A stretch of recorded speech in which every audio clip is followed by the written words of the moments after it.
এটা কি মিথ্যা? সত্য। এই 6.5 বছর উপরের সময় আমি এই বাড়িতে ভাড়া দিয়ে আমি এই লাইব্রেরি পরিচালনা করছি। এই লাইব্রেরি পরিচালনা করতে গিয়ে প্রতি মাসে যেহেতু ভাড়া দিতে হয়, আমি আমার সন্তানদের হক নষ্ট করছি, আমার পরিবারের সদস্যদের হক নষ্ট করছি, আমার ব্যক্তি জীবনে যে স্বাদ আল্লাহ অনেক কিছুই থাকে সেগুলো কিন্তু আমি নষ্ট করছি, কারণ আমাকে প্রতি মাসে এখানে ভাড়াটা আমাকে করতে হয়। আমি কিন্তু আপনারা যারা পাঠক আছেন তাদের কাছে কিন্তু বুঝতেও দেই নাই যে আমার কষ্ট হচ্ছে। কেউ কি বলতে পারবেন আমরা কষ্ট এই বলতে বুঝতেও দেই নাই যে আমার কষ্ট হচ্ছে? আমি শুধু আজকে যারা অতিথি আছেন, অতিথি বলবো না, আমাদের এই বন্ধু বান্ধব, আমাদের এই পরিচিত আপনজন যারা আসছেন এবং লাইব্রেরি পাঠক যারা আছেন, সবার কাছে কিন্তু দোয়া চাবো শুধু।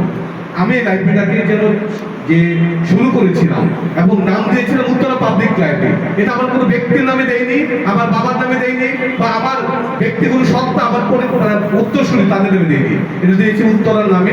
উত্তরার জনগণের আশা আকাঙ্ক্ষার প্রতিফলন যেন এই মাধ্যমে ঘটে, এটা একটা আলোকিত সমাজ যেন ঘটে, সেই জন্য আমি দিয়েছিলাম। এবং একটা কথা আছে, যে কথাটা হলো যে সমাজে লাইব্রেরি নেই সেই সমাজে কখনো আলোকিত মানুষ জন্ম হইতে পারে না বা জন্ম হয় না। একটা লাইব্রেরি হলো একটা সমাজের অবিচ্ছেদ্য অঙ্গ। সেই অঙ্গটাকে জীবিত রাখতে হবে, সেই অঙ্গটাকে চলমান রাখতে হবে, সেই অঙ্গটাকে বাঁচিয়ে রাখার জন্য এই সমাজের লোকজনকে কিন্তু এগিয়ে আসতে হবে।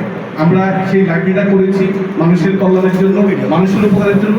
আমি জানি না উপরে আল্লাহ একজন আছেন, উনি হয়তো জানেন যে আমি কতটুকু ত্যাগ এবং প্রতীক্ষার ফসল হিসেবে আমি লাইব্রেরিটাকে এখন চলমান রেখেছি। আমার ভালো লাগে তখনই যখন দেখি এখান থেকে লাইব্রেরিতে পড়ে লোকজন বিসিএস এ যাচ্ছে, এই লাইব্রেরিতে পড়ে দেশের বাইরে যাচ্ছে, এই লাইব্রেরিতে পড়ে সরকারি চাকরি হচ্ছে, অথবা ভালো ভালো জায়গায় যারা চান্স পাচ্ছে, তখন ভালো লাগে যে আমি একটা যে উদ্যোগ দিয়েছিলাম, উদ্যোগের ফসল হিসেবে হয়তোবা এই একটু কাজ করতে পেরেছি যে মানুষকে কোনো না কোনো উপকার হচ্ছে। এই উপকারের বদলতে আমি কিন্তু চাচ্ছি না কিছু, শুধু এইটুকু চাই তারা যেন ভালো থাকে। এই ভালো থাকার জন্যই যে আমার যে নিবেদিত প্রাণ, এইটুকু যদি আমি জীবন্ত রাখতে পারি, তাহলেই হয়তো আমাদের যে আশা নিয়ে শুরু করেছিলাম, যে আকাঙ্ক্ষা আমার ছিল, সেই আকাঙ্ক্ষাটা প্রতিফলন ঘটে যদি, তাহলে হয়তো আমি ভালো থাকবো। আমি ভালো লাগবে আমার যে আমি না কিছু করতে পেরেছিলাম মানুষের জন্য, মানুষের কল্যাণের জন্য। সবাই ভালো থাকবেন, সুস্থ থাকবেন। আমরা এরকম আয়োজন আমরা করি, আপনাদেরকে জানেন, অনেকে নতুন পাঠক আসছেন হয়তো অনেকে জানেন না যে আমরা প্রতি বছর ফল উৎসব করি এবং পিঠে উৎসব করি। এটা লাইব্রেরির জন্য নাকি লাইব্রেরির জন্য আমরা এটা চলমান রাখতে চাই, চলমান রাখবো ইনশাআল্লাহ। এখানে কোনো স্বার্থের কোনো বিষয় নয়, এখানে হলো যে ভালোবাসার বিষয়, আবেগের বিষয়, অনুভূতির বিষয়। সেই আবেগ অনুভূতিটাকে আমি জাগ্রত রাখতে চাই। এটা আপনাদের মাধ্যমে, আমরা এই যে লাইব্রেরির পাঠক আছেন সবার মাধ্যমে, এখানে যারা উপস্থিত হয়েছেন আমার স্বনামধন্য উত্তরের স্বনামধন্য ব্যক্তিরা, আমি সবার কৃতজ্ঞতা প্রকাশ করছি। আপনারা যারা পাঠকরা, যারা পড়ালেখা বাদ দিয়ে এই 2 ঘন্টা আমাদের সময় নষ্ট করেছেন, আমি আপনাদের প্রতি কৃতজ্ঞতা প্রকাশ করছি। সবাই দোয়া রাখবেন আমার এই লাইব্রেরির যে স্বপ্ন নিয়ে শুরু করেছিলাম, সেই স্বপ্নটা যেন বাস্তবে আল্লাহ করার তৌফিক দান করেন। আমিন। আপনারা সবাই ভালো থাকবেন, সুস্থ থাকবেন।